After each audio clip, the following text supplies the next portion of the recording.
Hey guys, Coral here and welcome back to another video.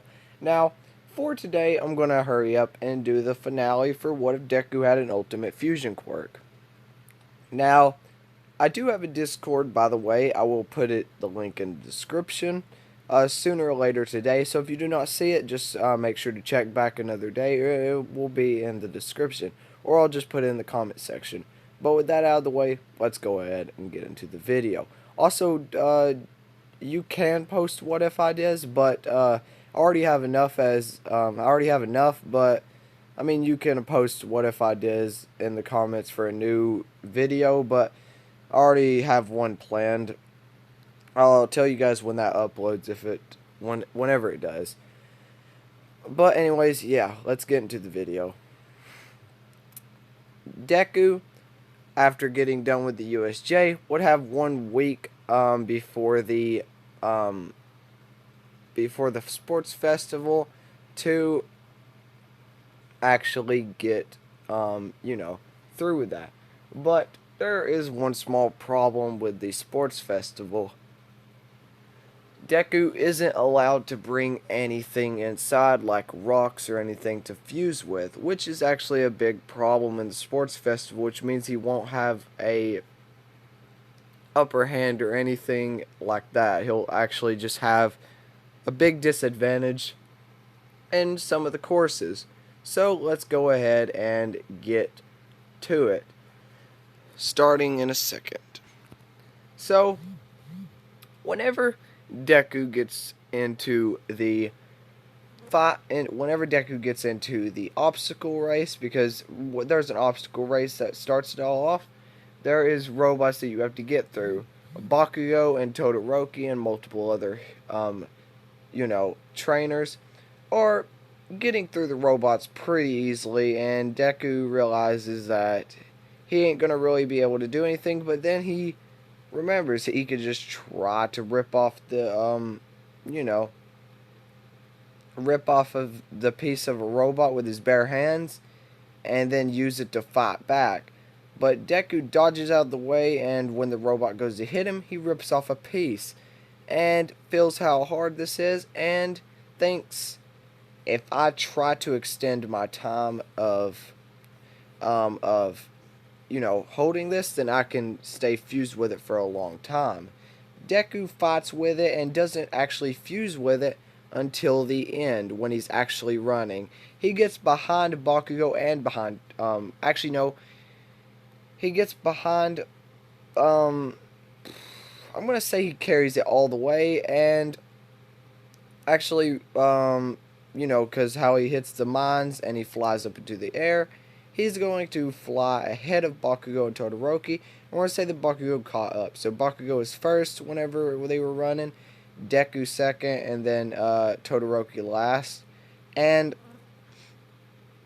whenever in the and he would fuse with the item now, giving him at least about, I'd say, an hour at most. In the cavalry battle, everything would be the same, not the same as the original anime, but like Deku wouldn't really be able to do much at all, and would actually get one of the worst scores in there until I'd say about the only time he wouldn't would be whenever the actual battles. Deku would listen this time and not talk to Shinso during the battles. Shinso would try his best to talk to him, saying, "People like you are gifted. You always have a path to go, and I never do, because I don't have a good quirk like you. I'd be better off becoming a villain," and goes after Deku, trying to attack him, but Deku wouldn't be listening to this. Now, Deku thinks to himself, my quirk isn't very useful here, and that it's just that it's not really like it's a curse to him technically too, and not like he can use it sometimes, but he can't use it all the time, which gives him a big disadvantage, and he can't really do things right sometimes. So he thinks that they're the same on this level. But yeah, Deku grabs Shinso by his shirt collar and his arm and slings him out of the ring. And all the matches go right until Deku has to face Todoroki. Now, Deku is still fused with the object, and he's got like a little bit of time left. He's still fused with the object. So, Deku, fused with this object, is barely able to be mobile across the thing, causing him to get a lot of damage by ice spikes. And kind of like Kirishima's hardening, it has sort of a limit it can take. And before Deku's able to hold on any longer, he gets knocked out, earning Todoroki's respect and becoming Todoroki's friend. Then it's Bakugo against Todoroki, and it goes the same way as last time. Or actually, no, it doesn't.